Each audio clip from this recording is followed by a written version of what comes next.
Hey, what's going on, everybody? This is the Talking Tactics podcast. My name's Daniel. By Double H. Hello, everyone. It's Carl Anker. We do this podcast every Tuesday. Remember to follow us on Twitter at Talking Tactics. Follow us on Instagram at Talking Tactics. We're on Spotify. If you're over there, give us a follow. We're on Apple Podcasts. Subscribe. It's free. We're on SoundCloud too. Hit the hearts over there. If you want to help the podcast out monetarily, we do have a Patreon page that you can check out. Links are all in the description. Where can people find you on the internet? You can find me at halfoffootballhot.com. Carl, what have you been up to since your last appearance with us? So many things. So many things. The book is going to print. Yep. I've been on Righty's House podcast recently, so check that out. That's on the Ringer FC podcast feed, Righty's House. It's available where you get all your good podcasts. So it's myself, Ian Wright, Musa Gwonga, Janet Kwache, and Ryan Hun. I also recommend the Stadio podcast as well, which is really, really good. Are they paying us for this, or you can also find my writing? You can also find my writing on The Athletic. Hey. I cover Manchester United twice a week, and then I write a general column. My next column will be going out tomorrow morning. Nice. About the main topic of today, and what will most likely be the main topic for the rest of the year, and what could possibly be the major topic in football for the next decade, really. So, as reported first by Tariq Panja from the New York Times, at around about 4:30 UK time, so midway through Manchester United versus Burnley, Tariq Panja put in reports in the New York Times that 12 football clubs across Europe were planning a breakaway league known as the Super League. Of these 12 clubs, 6 of them were the Big Six or Top Six in England. These 12 founder members also include Real Madrid, Barcelona, Juventus. They do not include German or French clubs. But we have 12 football clubs here. I will get you the whole. I got you. It's Manchester City, Manchester United, Arsenal, Liverpool, Chelsea, Tottenham. Then you'd have Juventus, AC Milan, and Inter Milan, and then the 3 Spanish teams, which would be Real Madrid, Barcelona, and Atletico Madrid. This was reported by Tariq in the New York Times at 4:00. These questions were then given forth to football managers at the end of the Burnley-Manchester United game. Both managers seemed to have no idea what was going on. Ole Gunnar Solskjaer, to my mind, clearly hadn't been briefed. Traditionally, when I'm in a press conference with Solskjaer, after a game, it lasts around 7 minutes. This lasted around about 4 minutes. He was very much, I need to get out of here. And we essentially began to wait for the official announcement. So this was a leak, and we were waiting for the announcement to be made. The announcement was made UK time a little past 11 o'clock, Spanish time past midnight, Italian time past midnight. But what was the real item is basically 6 o'clock Eastern time. This announcement was made. The first head of the Super League is the Real Madrid president, Florentino Perez. He was supported by vice chairman Andrea Angelini, who up until very recently, I'm talking the last 24.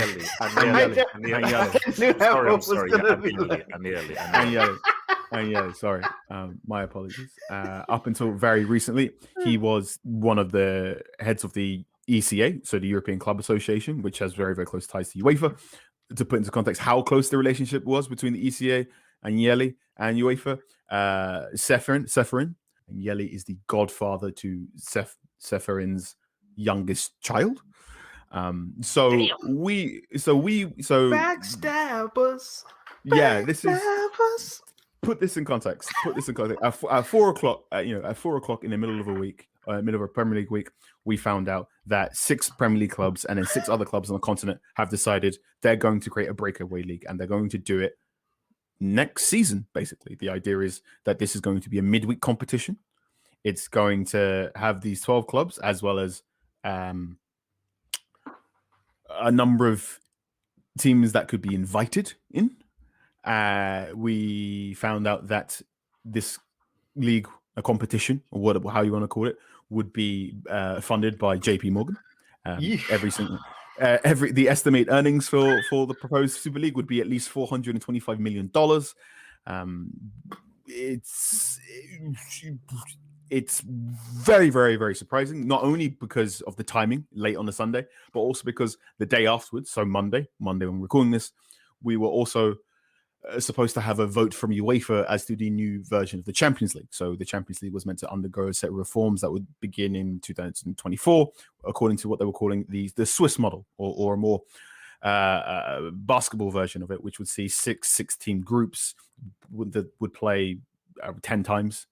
Sorry, let me get this correct. It would be six teams groups in the Champions League that will play each other 10 times, and then the top 8 will go off into a proper knockout tournament. So that's what happened on Sunday. On Sunday, I couldn't go to bed because I was waiting for the Super League statement. The Super League statement comes out at 11 o'clock. I read the Super League statement and understand and get a grasp of what this competition is. I'm also going, will this affect what occurs in the UEFA vote? There's also rumor and conjecture and speculation and briefing and counter briefing that some of the teams that have agreed for Super League may be barred from European competition this season. There was also conversation that some of these teams or players of these teams would not be allowed in UEFA competition, including the World Cup and the European Championship. So that's going on Sunday. Then we get into the Monday, and it really begins to kick off.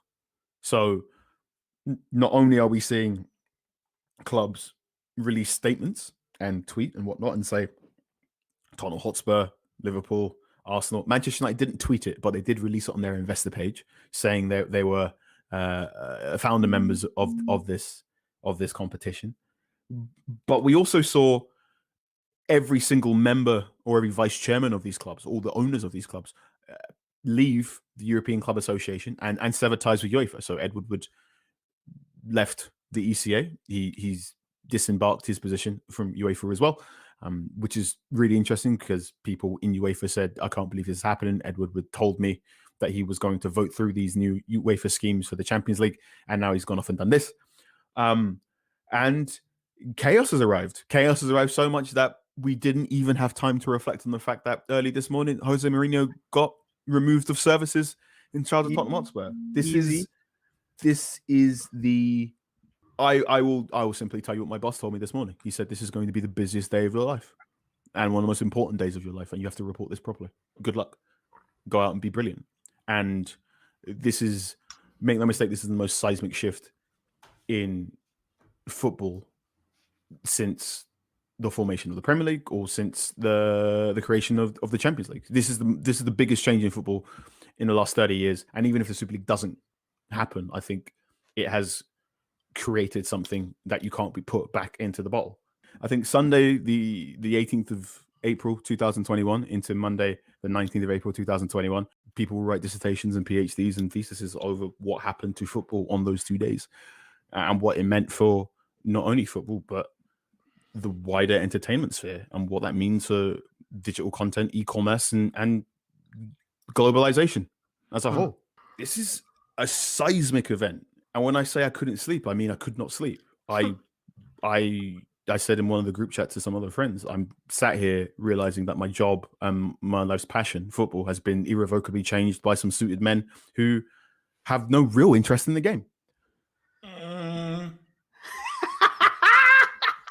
Let's go. All right, so Carl has laid down the facts brilliantly. I don't think we can add anything to that. Those are the facts on the ground as we know them. So what is your initial reaction to hearing all of that?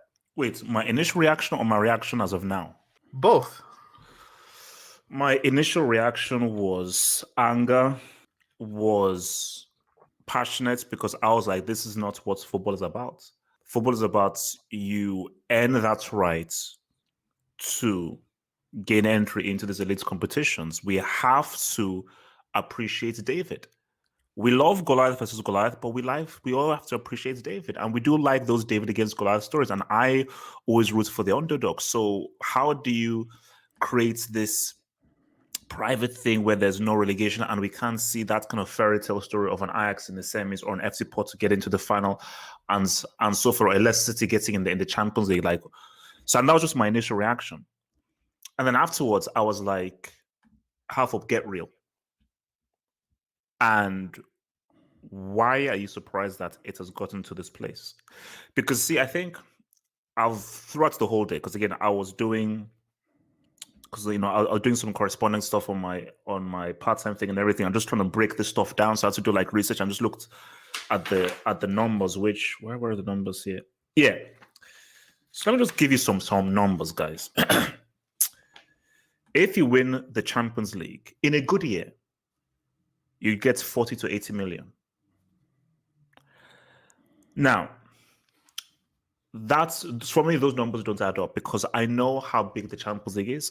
I know how many people watch the Champions League, and I know how global this fan base is and how their outreach is. 40 to 80 mil for winning it, the numbers don't add up. Sorry. Now, so when you this, say the numbers don't add up, what do you mean by that? I mean that with the amounts of value that these clubs bring, the global outreach of their viewership and how popular the Champions League is, you should be getting far more than 40 to 80 million. Why do you believe that?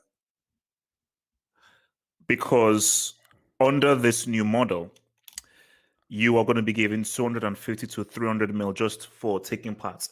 And it is pure logic that this is the biggest sport in the world. The Champions League is one of the most watched sports in the world. So these clubs are saying that, sorry, we are not getting the proper value or the proper reward for the value that we bring into this sport. So whether it's been tied up in TV money, whether it's been tied up into your own pockets or so forth, we are not getting the proper financial reward for the value that our clubs bring in for the biggest sport in the world and one of the most watched sports on the planet.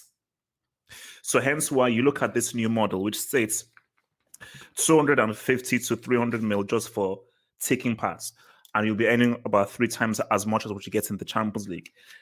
A region of 200 to 250 million of TV rights. And they said at the moment they are speaking to Amazon, Disney, and so forth. But put that to one side. So as I thought about it, I was like, of course we're always going to end up here.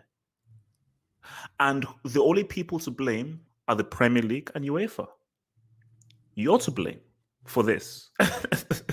Because you should have realized how valuable these clubs are, realized how popular this sport is, realized you not taking the German model of the 50+1 rule, which means that the supporters always have the majority, and just allowing a Wild Wild West cowboy model to exist where guys can come in and just have full ownership and therefore have carte blanche to do whatever the heck they want.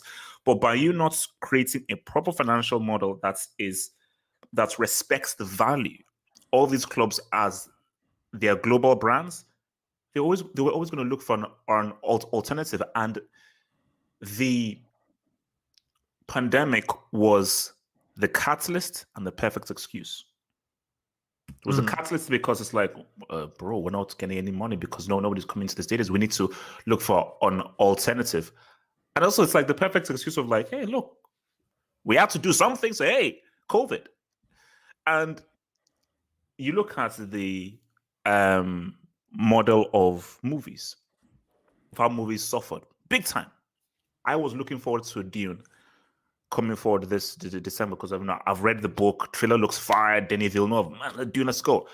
But they were like, man, we can't bring out Dune because nobody's going to go, so we're not going to get our money back. Black Widow has been pushed back for how many months? Because you're not going to get the value back based on how much money that you've put into these films that are upwards of 100 to 150 million. So what did they do? Well, let's look at this whole HBO Max. Everyone is at home, subscription model, and the amount of money HBO Max has gotten is astronomical. So these guys are saying, now wait a minute, streaming, our clubs are supported globally. I have a responsibility to the global fan base, not the fan base in North London, not the fan base in Manchester, where we respect you.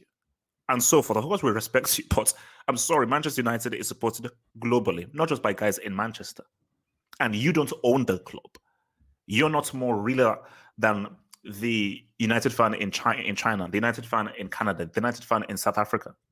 So the reason that if we create this model, which is going to give us far more finance, first of all, help us through COVID, and give us the finances that we believe these institutions that we own deserve, And we are going to be giving the consumers what these guys, at the end of the day, they've always wanted this. The global consumer of these clubs have always wanted something like this. I love the fact you said that, because I've just written a column that's going to go live on The Athletic arguing the opposite to that. That will be out on Tuesday. As to what a lot of what you've said is very, very good. And there are 2 or 3 things that I'm like, okay, you're conflating 2 issues here, but I get what you're saying. So your conversation about how much money you get for winning the Champions League. That's I think it's very important to place that in a wider context of how much money these football clubs make in general, right? So you win 40 million for winning the Champions League. For winning the Champions League, that's the money you get at the end of the competition. Well done. There's your trophy. There's your 40 million. You also get loads more money for just being in the Champions League, right? You get broadcast money. You get the gate receipts. You have to understand every single home game, a team with a stadium that's around more than 40,000 people. You're bringing more or less 2 million every single home game when there's fans. So while I understand the point you're making about the Super League has money that absolutely dwarfs the money that you is currently offering, right? It is an astonishing amount of money that is being put on the table by JP Morgan right now. And you can say, if you want to be just a rampant hyper-capitalist, like, yeah, of course, why wouldn't you go there? And I really enjoy that point you said about the value that isn't being appreciated. And yes, there should have been greater checks and balances put in by the Premier League and put in by UEFA. Absolutely. I understand exactly what we're saying about the 50+1. That makes sense. But the moment you went value in terms of global brand instead of value as a football club is where I think this part a little bit like the end of that Fast and Furious movie, where's Vin Diesel and Paul Walker. I think I can understand the financial implications of what you're suggesting, and what you've said there about the fan and how you're going for the global market makes sense, right? So right now in Manchester, it's very unlikely Manchester United can do anything to get more Manchester United fans in Manchester. It's very unlikely Manchester United can do anything to get more Manchester United fans in England. It is similarly, it's very unlikely Manchester City can do that. It's very unlikely you can do that. And if you are a man of finance, if you're a man of accounting, if you're a man of marketing, and you reach a level where your consumer base is just maxed out, what do? You tend to make a new product and you tend to take it to new markets. And we've always done this, right? Manchester United are where they are for some time because in the early 90s, when Liverpool were taking tours to Sweden and Dublin and Norway, where they were historically really, really popular in the 80s, Manchester United went, oh, China's an interesting market. India's an interesting market. Oh, Nigeria's an interesting market. Let's go there. Let's market ourselves there. Let's get those customers. So I can understand why you're saying this is, I don't want to use the word logical, but I can understand where the through line you're going for.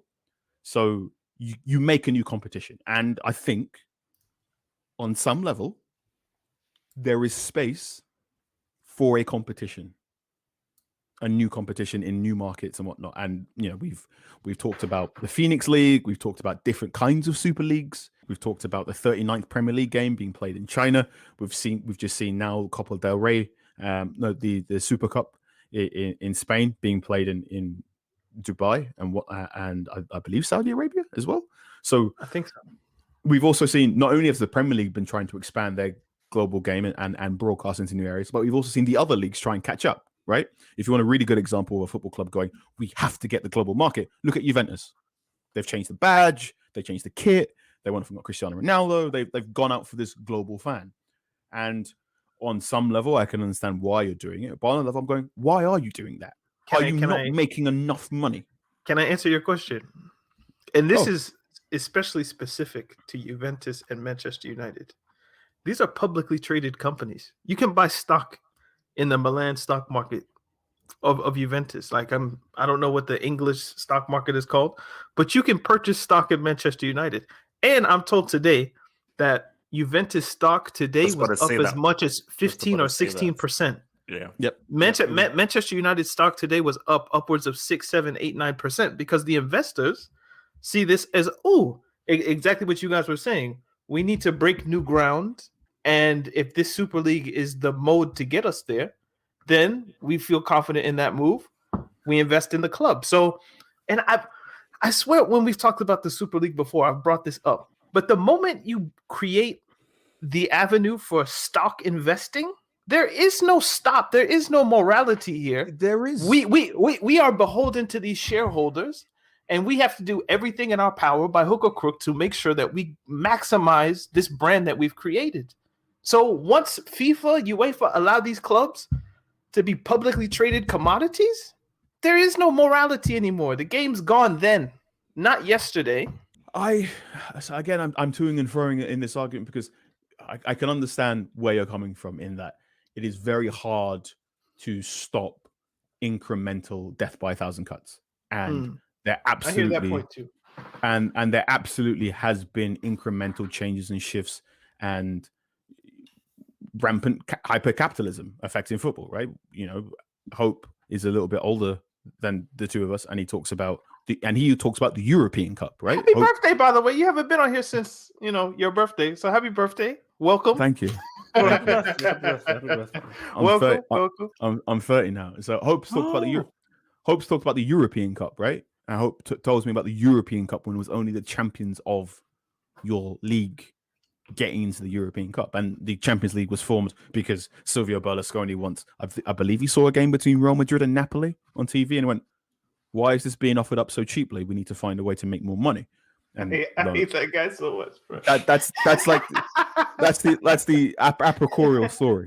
Perhaps I've got that. That's the urban legend, and I can get that, right? Thank you. I can get that, right? A club. And I'm going to be really careful here because I don't want it to feel like I'm picking on anyone. Don't get fired. No, it's because there are six English teams in the Super League, and you have to make sure you don't constantly mention one more than the other because you don't want to seem like you're picking. Yeah. So let's take a club like Arsenal, for example. Arsenal have won. Since 1992, Arsenal have won the Premier League 3 times. They've qualified for the Champions League 20. They sometimes have had to qualify using qualifiers. Sometimes have to qualify using qualifiers. Sorry, that's awkward. 4th place qualifiers. But Arsenal's route to the Champions League has often been smoother than compared to one of, say, FC Cluj or Slavia Prague or Panathinaikos, because of the checks and balances afforded to them by UEFA by saying, even though you're not the champion of England, because English football brings in so many more eyeballs, we're going to allow you extra stuff.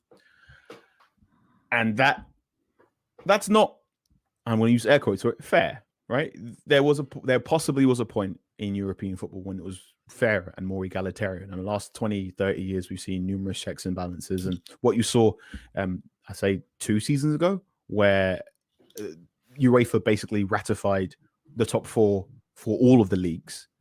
Well, the top 4 in England, Spain, and Germany. And I believe you don't even have to do qualification anymore. Yeah, and then you don't have to do qualification. And that felt, I think I was on the podcast. I think it was on an early episode of Talking Tactics where I said that feels like one of the very last things that's going to happen before we get the Super League. It felt as if UEFA going, look, this is the last thing I can give you, but if you take it any further, you're going to have to go away on your own. And what you've seen is these clubs do it on their own. And look, not only are we saying this after the Super League, but also UEFA have now done their own revamp of the Champions League into this Swiss version that is a mess. Because what we are now looking at is what Hope has said. We're looking at these clubs, looking at their value not as football clubs, not as places of community, not as things for fans, but as brands, as global brands, as going for this global market. And I think one question needs to be asked is, does this fan exist yet? Or are we just saying they exist in the hope that you're going to build it later on?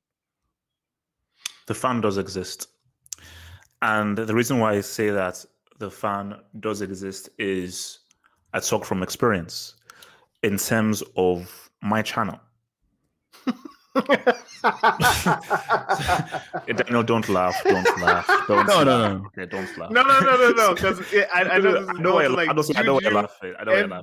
I know. People's on Switch close. So my thing is about it is that just from my experience of the kind of people that my thing is that this is why I'm viewing it so differently, which is why this has been such a fascinating last 24 hours or so, because I sort of actually can't understand what people are saying. So I'm looking at Neville and Carragher, and I'm like, man, this is really emotional, but I actually don't understand what you're saying, because in my mind is the fan in Nigeria or thing like that who, if Arsenal lose, this guy will almost try and kill himself and so forth. They don't. And this let's just be real. The Arsenal fan in Nigeria doesn't give a damn about West Brom, doesn't give a damn about Norwich or so forth. He cares about Arsenal, and he will live and die based on if Arsenal win or lose, because he is Arsenal through and through. And that fan exists in America, in India, in Canada, in China, in Japan. Wait. So these guys all exist around. So don't you think these guys have done their research? These are businessmen. They will not go into a venture like this on the hope of, man, they would have done their research. They'd have done focus groups, and they say no, because they know that, because I know they exist. So I'm sure these guys who have far more experts and who have far more people that they pay to actually do the market research for something like this, know for sure that this your Manchester United, you have a massive fan base. You create a subscription model, and they pay a fee each month to watch these guys every week or every other week. You are going to be swimming in cash. Super League Plus. Right. There we go. Okay. And I feel really bad because I'm just giving away my entire article and it's not come out yet. I really understand where you're coming from in that you've seen it, right? And I'm vaguely aware of TikTok. I can see the following on TikTok. I understand Manchester United have something like 2 million followers on TikTok.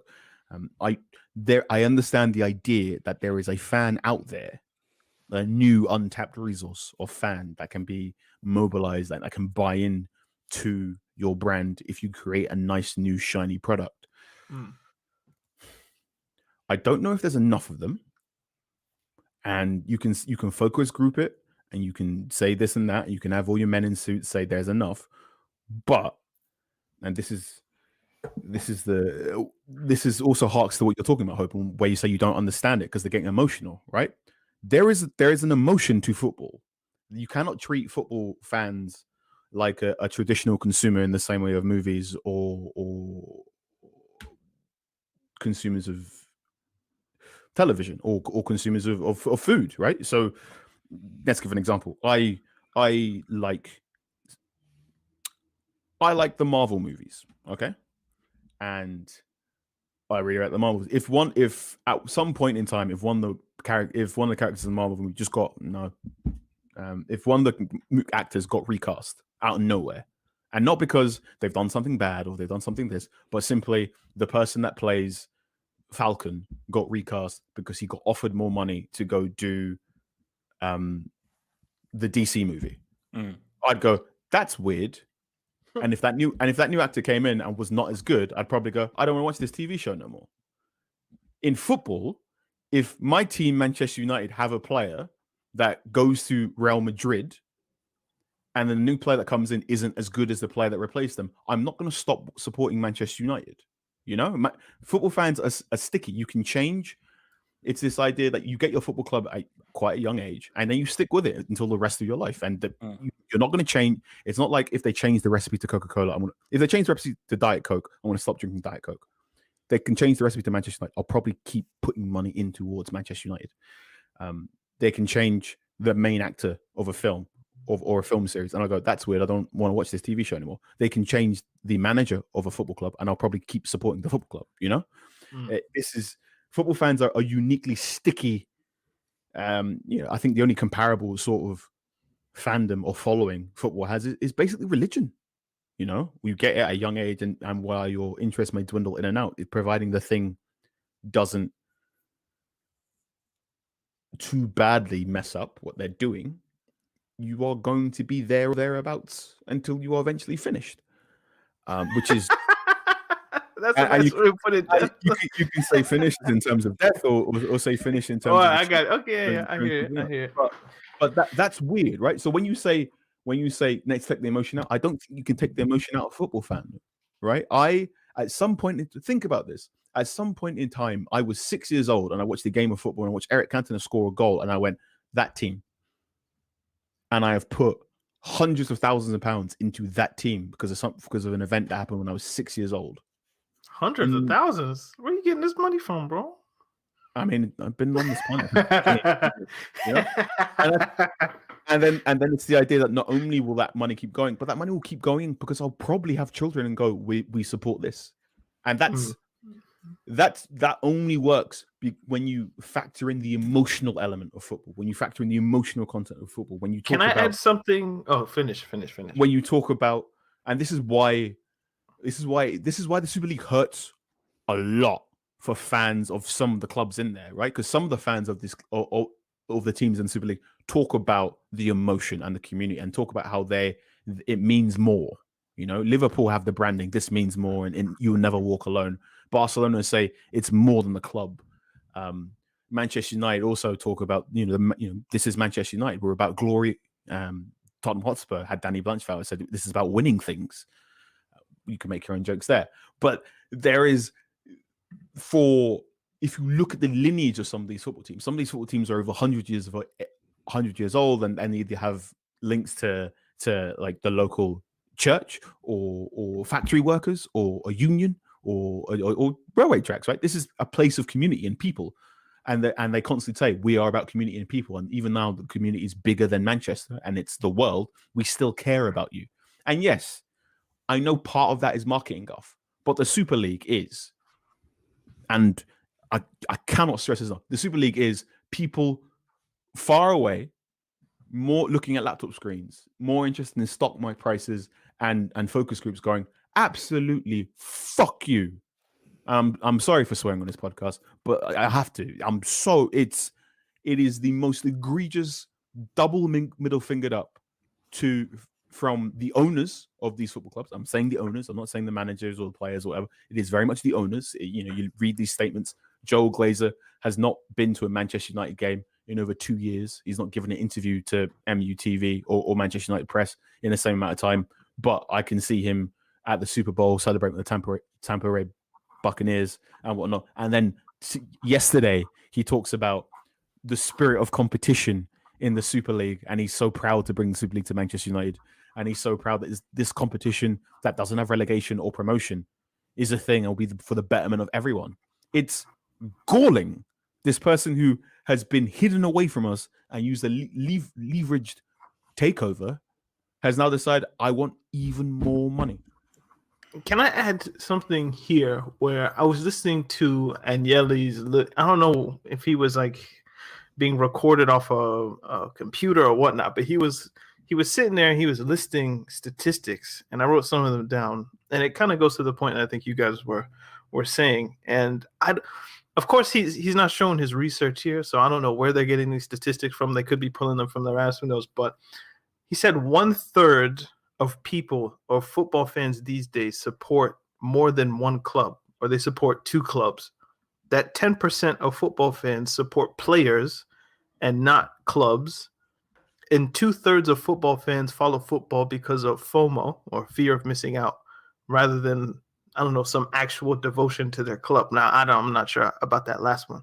But the idea that 1/3, if their statistics are to be believed, of football fans support more than one club, that's kind of crazy, which would kind of like, where are you going to find these new fans? I guess they're thinking, if we put our club against another big club, maybe we could gain another, I support Juventus and I support whichever team.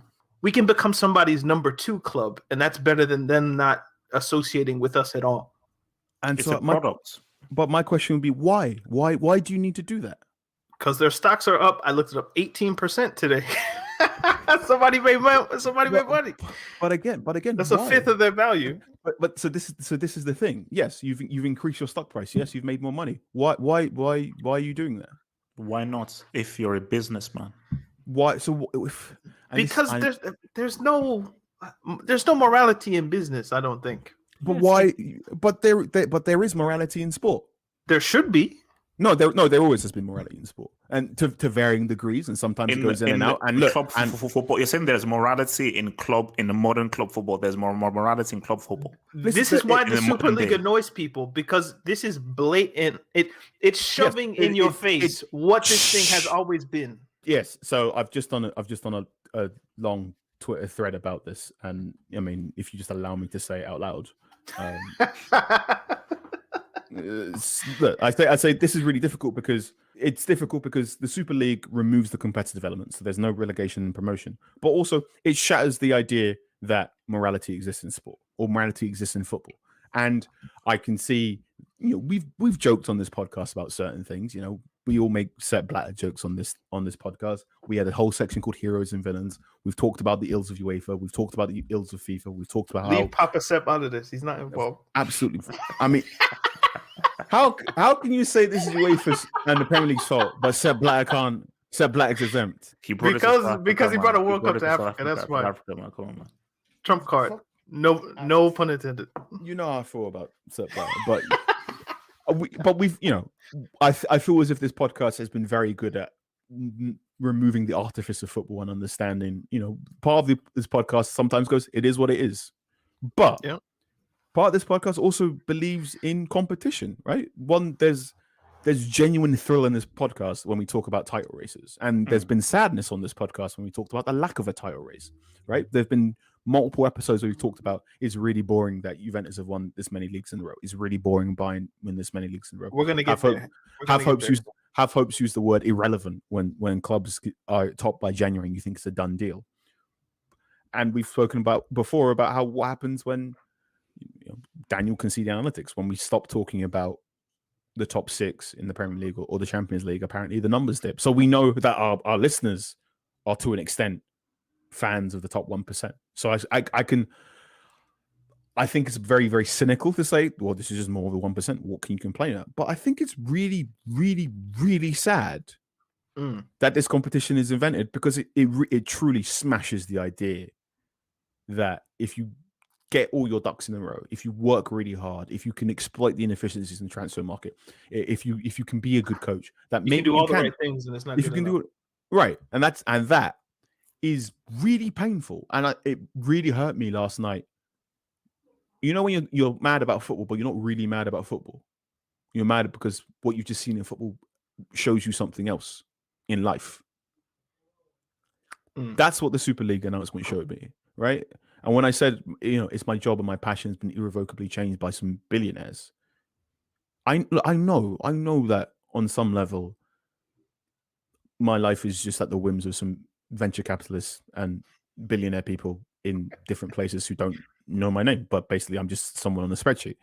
I know I once didn't get fired from a job because the venture capitalists that owned my job didn't open the next tab on a spreadsheet and didn't see my name there when they were firing people. I know I have been removed from a job because it was January, and I know the company involved likes to balance the books before the new financial year, so tends to cut 10% off every single time, right? I know rich people. I know that thanks to hyper-capitalism and destabilization and the last 10, 15 years of austerity, rich people can get bored and just go, we're going to do this. But I choose to not believe that. I choose to push that to the back of my mind, because if I just let the void consume me, what's the point in getting up in the morning, right? I know that this pandemic season of football is only truly going on because it keeps the lights on for people, right? We shouldn't have had football for a whole year without fans. We know that it is not as good as football with fans, and we should have put things away and focused on more serious issues. But we decided there's too much money to be made or lost, and too many jobs to be lost. So we decided to keep going.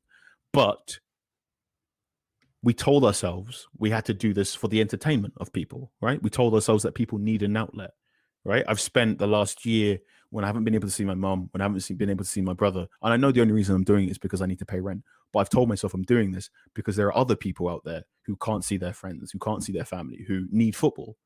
And that's why I throw myself into my work the way I do. That's why I write the way I write, because I'm writing. Sometimes it's 1 o'clock in the morning and I'm writing going, I could stop here, but there's someone waking up tomorrow morning who probably hasn't got much else on. And if I can give this extra bit of detail, maybe I can give them a smile when they don't have a smile. The Super League shatters all that, right? We had a fake. We had a sense of football has a sense of community to it, and yes, sometimes it wavers and sometimes it doesn't quite work. I saw one tweet today, and it really, really, really got to me. It was Manchester City's food bank support, right? It was the fans at Manchester City who help run the food bank outside Manchester City ground. And they said they were disgusted with their club and urged Manchester City to reconsider and hope the plans that condemned by all the fan groups and will pull out from the Super League. And I know it's not perfect, right? There was a point. I know it's not perfect. I know that there shouldn't be food banks in the United Kingdom. There absolutely shouldn't be food banks. There's enough money. There's enough resources. But some very rich people decided, you know what, F it, we're going to do this austerity and people are going to suffer and children are going to starve. And then we had to build community around it to cover up the gaps. And I think the Super League just reinforces that we can try as much as we can to build community and try and make football something more. But at any point in time, these rich people can take their ball and go home. And that is deeply, deeply, deeply offensive, deeply saddening. And I don't think there's any moral. I don't think you can watch the European Super League morally. I don't think you can say it's a. I don't think you can say I'm going to watch it because it's going to be high quality. I don't think you can say I'm going to watch it because it's fine. What do you mean? But define fine. I'll try and put this. The European, I keep calling it the European Super League, even though it's just called the Super League. The Super League exists because some rich people. The Super League exists because some rich people want to make more money. Doesn't the Champions League exist for that same reason, though, Carl?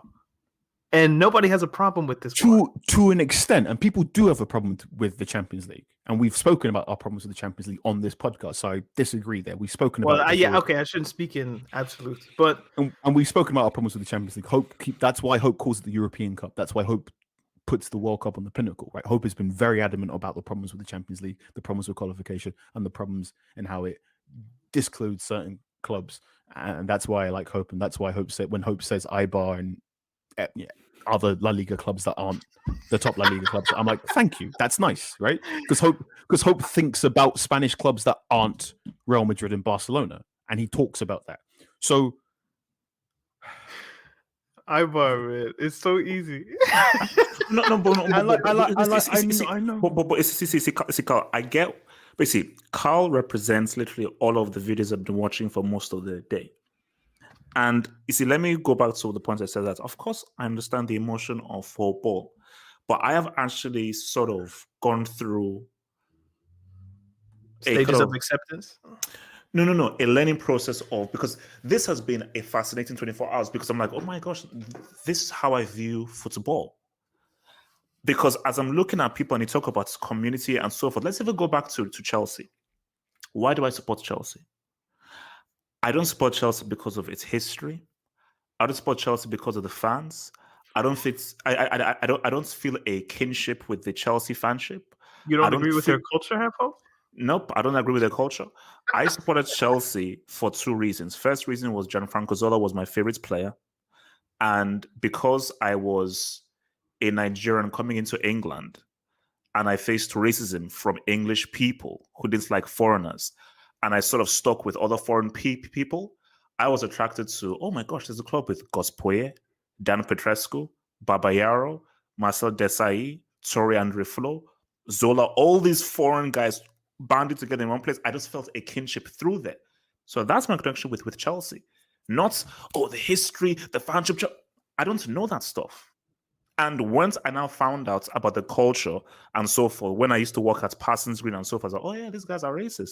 Oh yeah, they sing about gassing Jews because they are rivals of Tottenham Hotspur. Oh, okay, so this is how these Chelsea fans really are. Okay, cool, interesting. So you don't care that Peter Osgood's ashes are buried under the shed end penalty spot? Look, well, if it was good, may his soul rest in peace. May his soul rest in peace, man. So my thing here is, I can acknowledge and I can empathize when Neville talks about, Manchester United, the history and the club and so forth. I can empathize with that. But I've got to be realistic of how I view football. Mm. And I view football in the terms of, this is a sport I've been playing since 93, 94, where I love watching it, I love playing it, I love thinking about it, I love discussing it, I love debating it. And when I was younger, I watched every single football match. When I was younger, every single football match, I watched preseason, anytime I watched it. As I grew older, I realized that no, I want to see the best. I will still see the average game here, but no, I've got to be honest with myself. I want to see the very best, because seeing the very best for the sports that I play, I'm like, wow, you marvel at guys doing something you love, but at the very best and optimum level. That is something you admire, that is something you enjoy, and that is something that makes you go, wow. Like watching Messi score that goal against Athletic Bilbao, I was like, oh my gosh, wow. Okay. So wait. So my thing here is, you have to realize that things change, things evolve.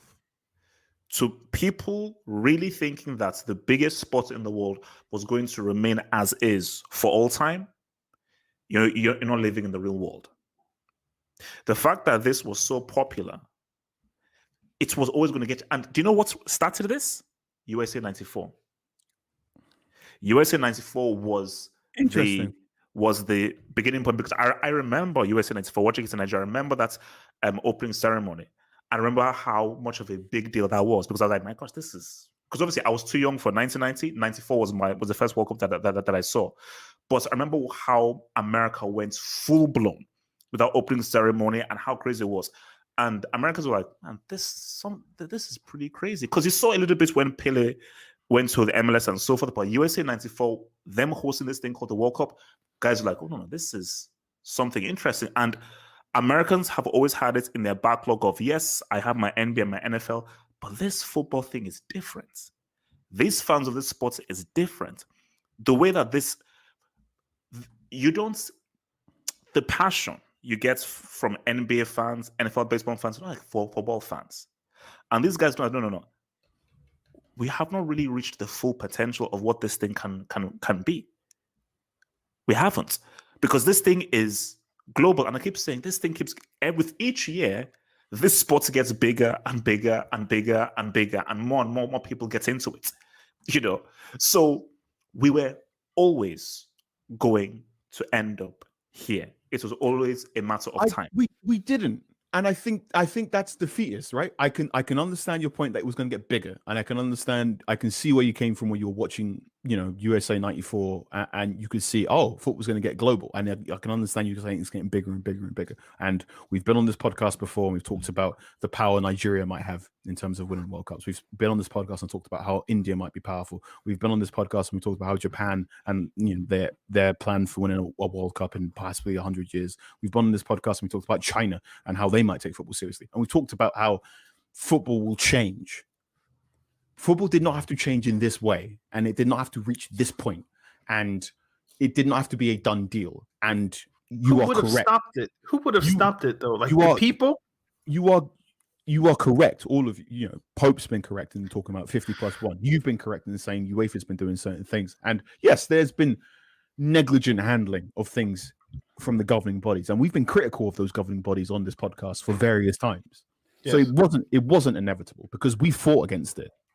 And we fought against it multiple times in the podcast, and people have fought against this loads of times. And I think that also hurts. That's another reason why the Super League hurts, is because they've done it now when the fans aren't in the stadium, where people can't gather, where we have to wear masks and be social distance. Because, as Gary Neville said just before Leeds versus Liverpool, if this was happening when fans were in the ground, every single game for the next week would be booed. There'd be a march from when Liverpool play Manchester United in the coming weeks. There'd be people marching down towards Old Trafford, making a statement, right? There would be anger, and this feels particularly craven and cynical because of the way it's happening in the, they've exploited our weaknesses in the pandemic, right? And Hope said it, the way you've just spoken there on about what Angelini was saying about fans. And Yeli. and I don't like saying the man's name because he might. I don't like saying his name because, as far as I'm concerned, he's ruined football. Balake. What's that skit where the dude pronounces on Aaron? Oh yeah. Gefilte fish. And I think that's what really hurts. Is not only do they spend the whole year saying, "Don't worry, we're going to keep making football to entertain you because it's about community," but then they've gone, "No, it's about money." And that poll that you've explained there, it felt as if all those findings about having two teams or supporting players or whatever, it felt as if rather than just have that information and go, okay, that's good, what do we do next? It felt as if the next feeling from those people was, how do we exploit that? And it feels like exploitation. It feels as if people who have never truly loved football or never truly loved football in the way that a lot of people love football, and I'm not talking in terms of community and the historical bit of football in the way of Chelsea that Hope's described. But I'm talking about like just seeing a good bicycle kick, like a good bicycle kick or a good diving header, or those nice funny things when someone takes a goal kick and the guys behind go, "You're shit." Those ridiculous things about football. Stan Kroenke doesn't care about that stuff, right? We know one member of the Glazer family once Wayne Rooney scored a penalty, and one member of the Glazer family, when watching them for Manchester United, went, "Who gets that ball? Can we find that ball, get Rooney to sign it and sell it?"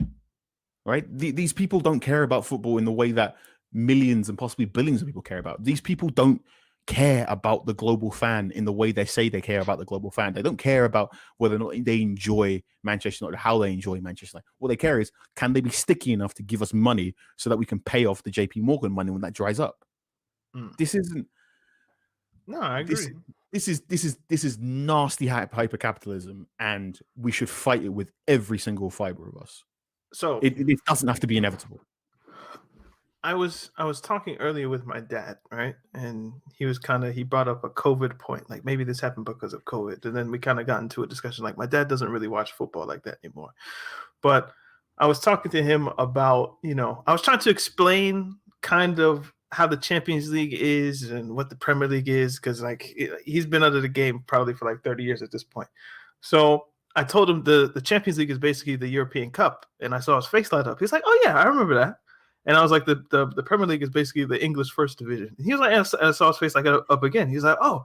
So then that kind of made it make sense. And it made me realize, not that I hadn't thought about this before, but what we consider normal or the status quo is not necessarily what has always been. I was born in 1990. I have no idea what it's like to watch the European Cup or the English First Division. I was brought up where the Champions League is normal and we understand how that works, and we understand how the Premier League works.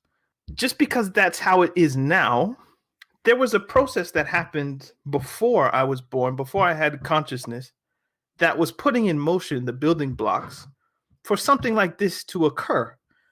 Once the Premier League decided, I think it was called like the Big Five at the time, like in the early 90s, because Halfhope brought up 1994 as like maybe the point of demarcation or whatever that phrasing is.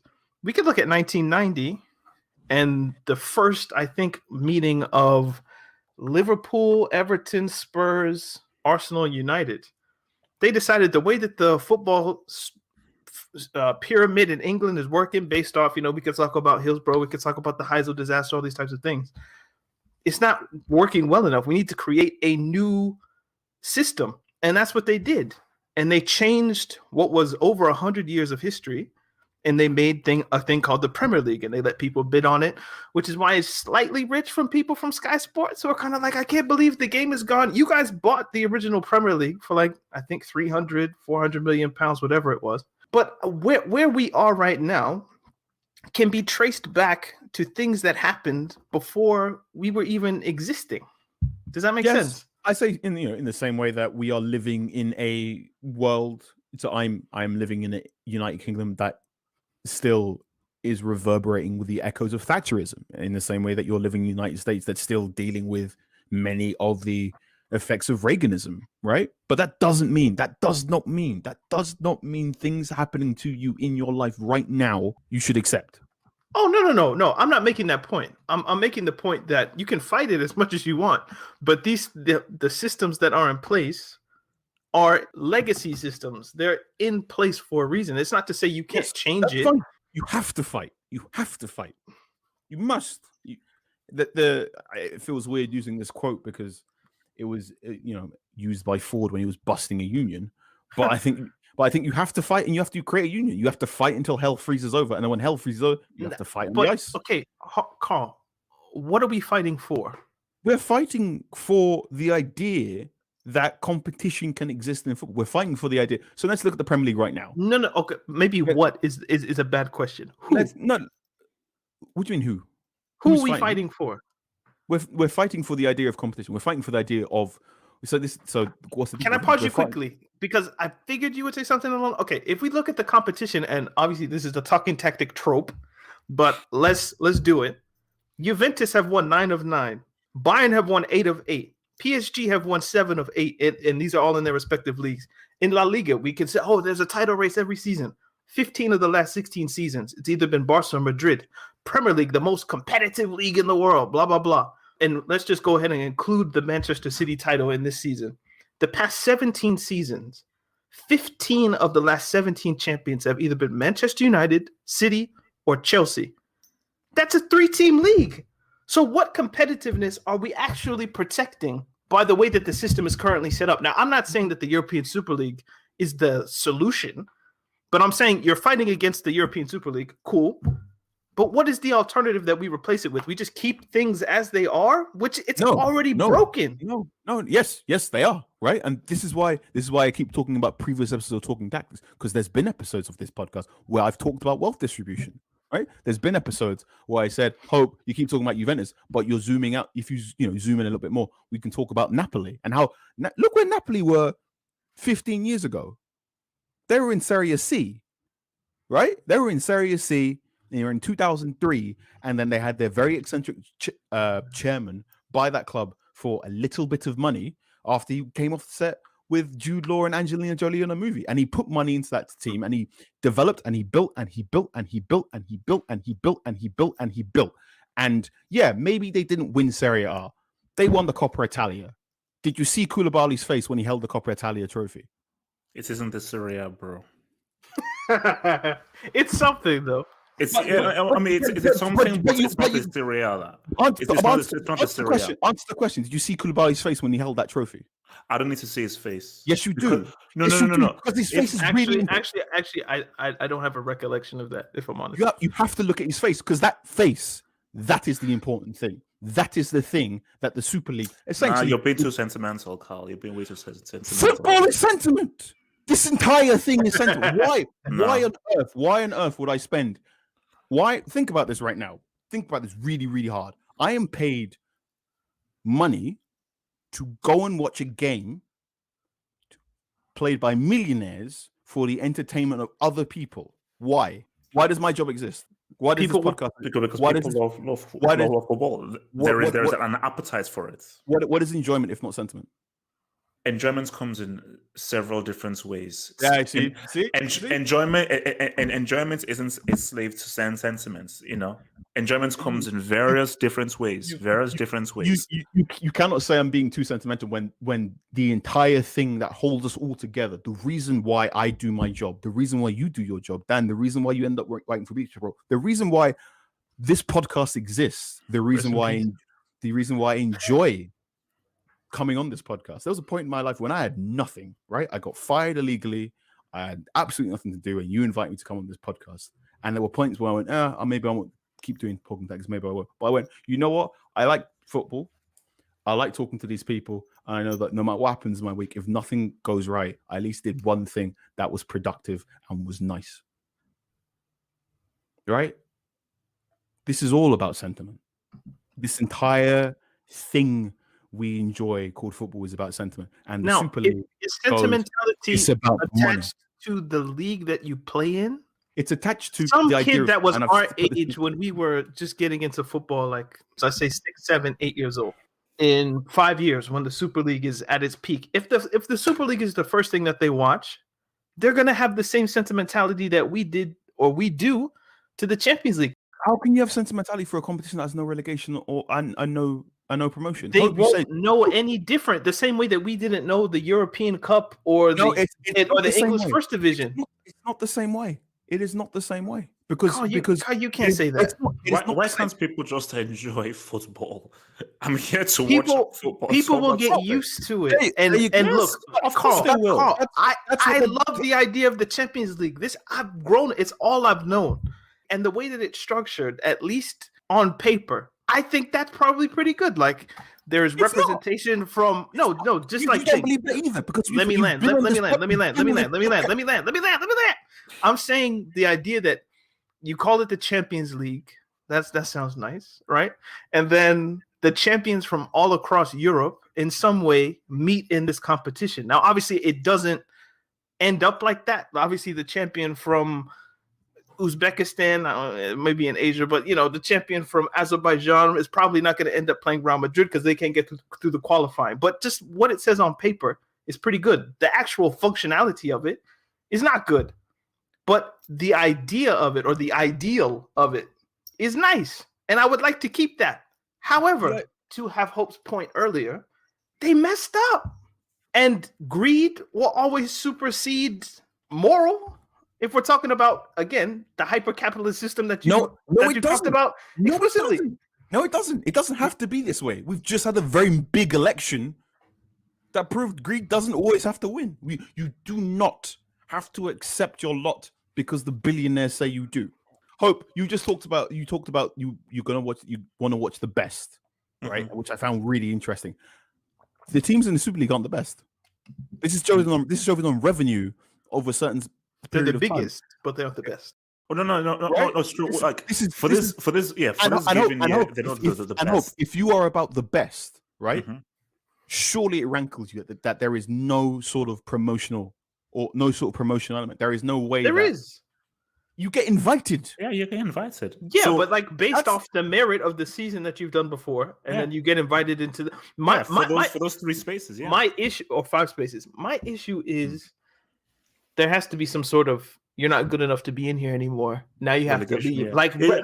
Relegation is my only sticking point. Like I love how it's set up with the 10 and 10 and the top 4 get into the quarterfinals. Like that's dope. The teams that they've put in there, I like the idea. Yeah. You haven't like thing, Arsenal, Spurs. You should earn your place in there. Like that's just sporting ethics. But we're not dealing with ethical people, Carl. No, we're not. You can buy stock in Juventus. How is that ethical? You can buy stock in United. This is the reality of what football is. What we've got here is a business. It's a football club. We've got here not only a fundamental disagreement in how we watch football, but we probably have a fundamental disagreement in how we go about the world. No. It's not about It's again. This is I have to go to keep hammering this stuff down. I know this is almost like a life thing. There are times when there are things you can do and so forth, but a very important thing in life is assess what is. There is no point in ignoring what is about. No, let's fight this road. No. You have to take stock, relax with your emotions, and just take time and just say, okay, wait, what's going on here? What is going on here is, do you know what the modern club game is? Do you understand what the modern club game is? Do you understand how big football is? As I said previously, this UEFA and the Premier League, you are to blame. You created this monster. You are the guys that created this monster here.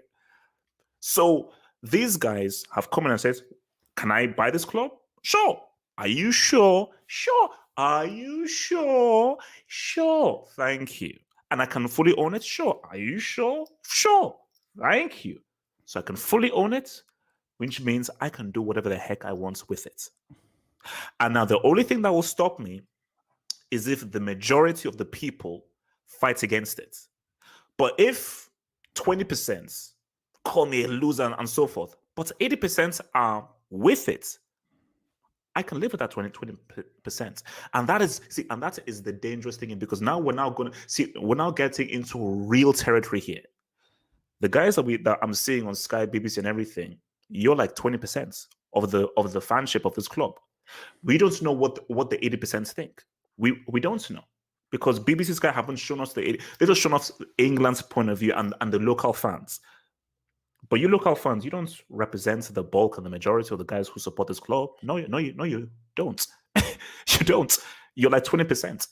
The 80% is of this thing called the globe, the world that exists.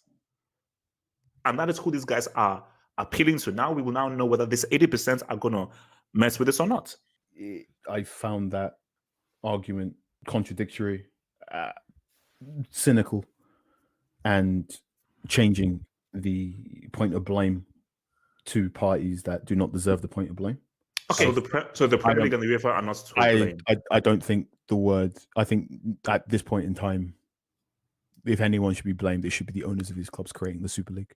And other than that, I agree. I agree with that. And other than that, I think I'm done. So. No. Wait. Darren, of course they're part of the blame because they did it. So yes, they're part of the blame because they actually did it. But my thing is that you have to look wider. Who allowed these owners in? Who created a scenario for these owners in? This can't happen in Germany because Germany know this is what could happen. So that's why they said no, 50 plus one. You have to go through the supporter side because we don't want what has happened in England and so forth to happen here. Mm. So Premier League and so forth, no, you created this monster. You allowed billionaires who don't understand football, don't really appreciate football, who are just here for the finance to come in and create a situation where they, like, when I was watching it, I say, wait a minute, so you realize that this American guy fully owns Arsenal and none of you supporters can do anything? That's wild. That's crazy. But who created that scenario? The Premier League. So instead of hating on Stan Kroenke, hating the Premier, why are you blaming Stan Kroenke for? He didn't just take this illegally. You can do both. You can blame the person who's taking advantage, and then you can also blame the person who put in the system where they could do it. True. You can walk and chew gum at the same time. Stan Kroenke is being but also the Premier League, where like those two things can be true at the same time. No, Dan. They can 100%. You can blame them both, but I put more blame to the Premier League. And the reason why I put more blame to the Premier League is Stan Kroenke is a businessman. He's what he is. How can you blame a man for what he is? He's a businessman. I can blame a lot of people for what they are. No, because I put more blame for the Premier League because you've created a scenario where a businessman can come in and have full ownership and do what he wants because he's a businessman. Can I ask a question that I've been thinking about? Because I've been in a few conversations today, and it got me thinking. What does I paused to call it socialist, but perhaps what does egalitarian football look like? Does it look like the German model, where the fans own 50% or 100%? Like what is a non-exploitative version of football? Like what would that look like? What is the ideal system that we should be fighting for?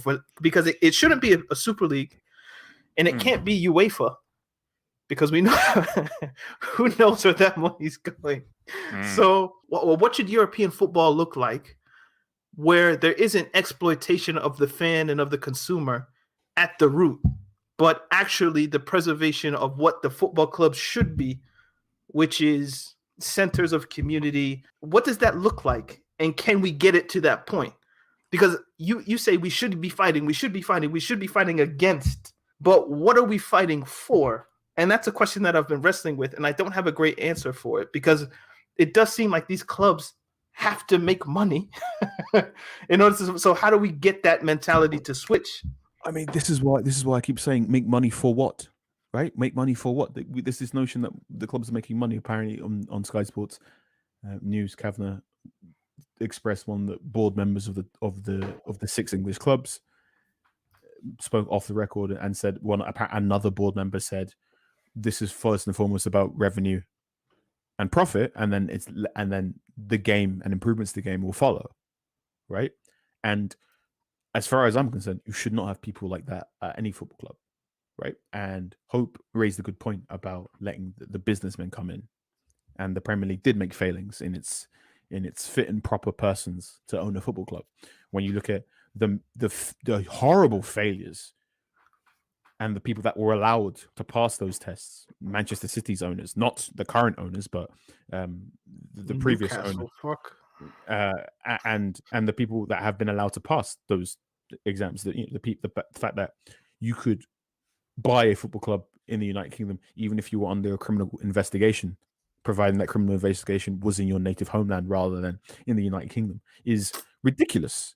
And I agree with you to a point, Hope, when you say I blame the Premier League for stuff. I can certainly say the Premier League had to exist. Okay, the formation of the Premier League in 1992 had to exist because there wasn't a need for a rebrand, and at the time it was very, very controversial, and it hasn't always been good, and it hasn't always been perfect, and there's been, again, mass problems in terms of competitiveness, and there's been a huge lacking of wealth distribution, and it's not the most egalitarian, and it's not the fairest competition, but it's the best of a bad bunch. It's better than other systems. It's better than other systems around the world, right? It's unfortunate, even though it's got many, many, many failings and things that we are angry about, and things, and I keep saying things we've complained about in this podcast before.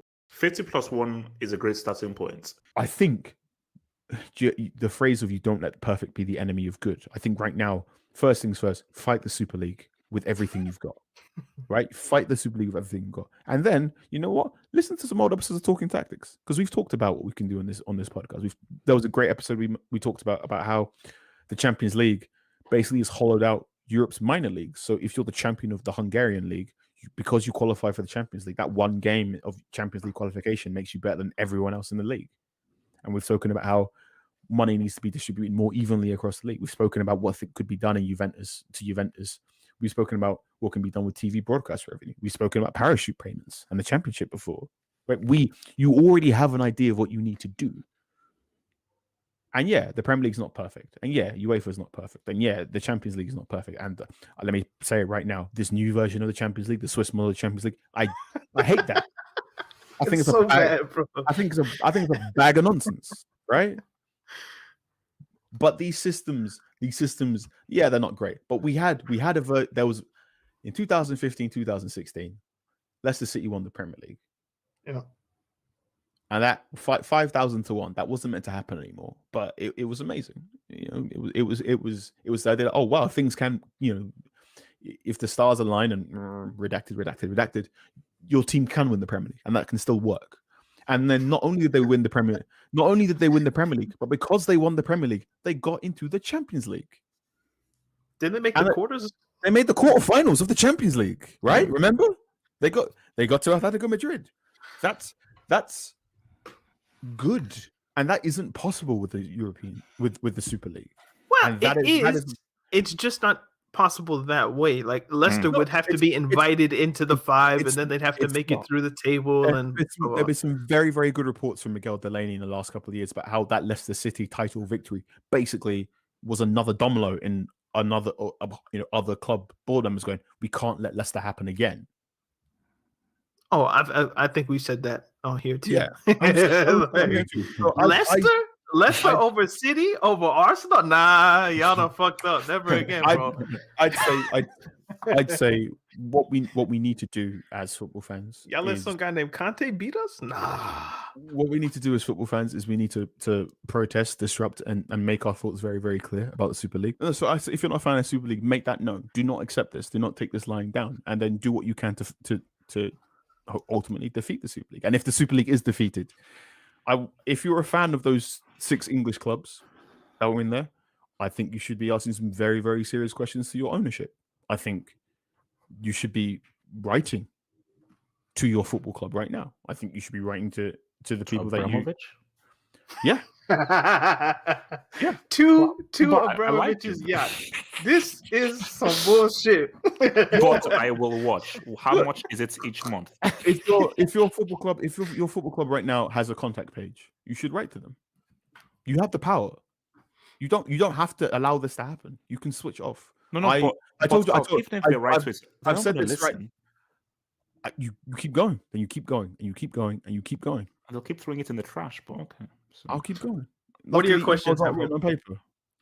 No. My thing though is question to Carla is if I watch Emails are this better. and I buy the subscription and so forth, does that make me bad? Ooh, No, that's a good don't. question. I don't think bad is the right word for it. I think if you right now Are you complicit if you watch, Carl? I don't think complicit is the word. I think I'm going to be very careful with my words here. Mm-hmm. I think Don't get fired. If you are a football fan who is concerned about the game and is concerned about the way the game is going and believes that football is on some level about competition and is about hope, then I don't think you can watch the Super League in sound knowledge. If you watch football for reasons including A, B, C, I don't think you can watch the Super League. And look, top level football, or what you've been told is top level football, is really, really attractive. Okay, where we are about to watch possibly a Champions League semi-final between Paris Saint-Germain and Manchester City. That has very ethical, some ethical complications to it. We are about to go to a World Cup in Qatar that apparently, according to UN reports, 6,500 people have died making those stadiums. I understand there is no such thing as ethical consumption in capitalism. You have a choice and you can say no. And I would very much encourage you that if you believe in certain things about football, if football for you is about the things that more than a club, is about the things that this means more, is about things like glory and trophies and spirit and community, if those things are important to you, then you should feel, I want you to feel empowered, and I want you to feel as if you're allowed to say no. And if your answer is, you know what, actually, I just want to watch the best football players in the world play against the best football players in the world as many times as possible, you can watch the Super League. But also understand there are people out there that aren't going to do it and will go, why are you watching the Super League? And your answer should be, because I like watching it. And that's enough, I like Mike Tyson. I'm really uncomfortable with that fact. I'm aware of his crimes. I'm aware that he was a victim of those crimes. But when people say, why do you continue to listen to what Mike Tyson says? I say, you know what? I like him and I find him interesting. And I can dress it up as much in this and this and this and this and that. But the core of it is, I like Mike Tyson. I feel the same way about Kanye West. I feel the same way when I drink Coca-Cola products. I feel the same way when I eat Nestle products. I feel the same way when I use Coke Uber. is bad for you. Quit it. Don't. Look, like I said, you black, bro. You black. Diabetes is killing us, man. Trust me, man. Drop it, man. Like I did, it was hard, but drop it. Drop Coke, man. You're allowed to say. You're allowed to say slight intervention there. You're allowed to say you like something, and that should be reason enough to partake on it, even if it does come covered in complications. But also, I think you should always be aware that the thing you enjoy comes covered in complications, and to pretend that it doesn't come covered in complications, you do yourself and people around you a disservice. Can I add one thing? And I can't call it hypocritical yet, but all these people who are out here talking about, I'm not going to watch the Super League. This is an abomination. The game is gone. I can't believe it. What's happening? If in 2, 3, 4 years, your club ends up in the Super League and you're sitting here watching on Tuesday, Thursday, Wednesday nights, oh, you watching the Super League? Or if Half Hope has his stream, or if Carl writes his little article or whatnot, if he chooses to, about the Super League, am I within my right to call you hypocritical? Like, don't come out here so hard against the thing and then partake in it. You can call them hypocritical, but also you need to be ready if people say, you know what, this and this and this and this and this. Oh no, of course. Also, So this is the real difficult thing about this conversation, is because everyone's moving in self-interest. Everyone wants money, and everyone is not prepared to give money not prepared to take less money in order so everyone gets all of the money. Even Karl Marx had to work. Yeah. He was a wage slave. So let's not act like people don't have to get their money to live in the system. I've been tweeting a lot about my thoughts on the Super League, and someone went, well, I'm going to assume you're going to be boycotting it and then boycott the Athletic if they choose to cover it. And I went, well, are you going to pay my rent? you better start that GoFundMe, bro. It's the thing of I've thought about this. Like, I was listening to a few podcasts earlier, and like you hear these like gambling advertisements. I was like, so we got podcasts and YouTube shows who are like, hey yo, here's a subscription off this gambling site, 4-1 this, 5-1 that, 7-1 this, first goal score. Oh, can you believe that these teams are doing things for money? It's like, bro, you're participating in the gambling industry. Like right before you said that sentence, we all have a line of like, I'm not willing to cross that, but I'll cross this one. Like, I've decided I don't play R. Kelly anymore because of the foul things that he's done. But if you check my iTunes, you might see Miles Davis. You might see James Brown. You might see Marvin Gaye. Even though they have their own issues that somebody would be like, I can't mess with that. That's a step too far. Mm-hmm. We all have the lines in the sand that we're willing to cross and ones that we aren't. And this is another line in the sand. Like, is this your stop on the train or do you keep going with it? Yep. And we'll just have to see. Now, Half Hope, do you want to say anything else? Because we have 5 minutes and there is one big story that we need to get to quickly. Oh, no. Like, really? Oh. You know what? Let's just save it for next week. I'll come back next week and we'll do it. Cool. All right. Yeah. Oh, man. Uncle Wu, man. We got, you know what? It's perfect to talk about it next week because we'll have the cup final to talk about in relation to it. So if they win, it's good. If they lose, it's good. So this has been the Super League episode, whatever. Thank you guys for listening. Have Hope. Where can people find you online? HalfHopeFootballerHut.com. Carl, where can people find you? Where do you work at? My name's Carl Anker. I write for The Athletic.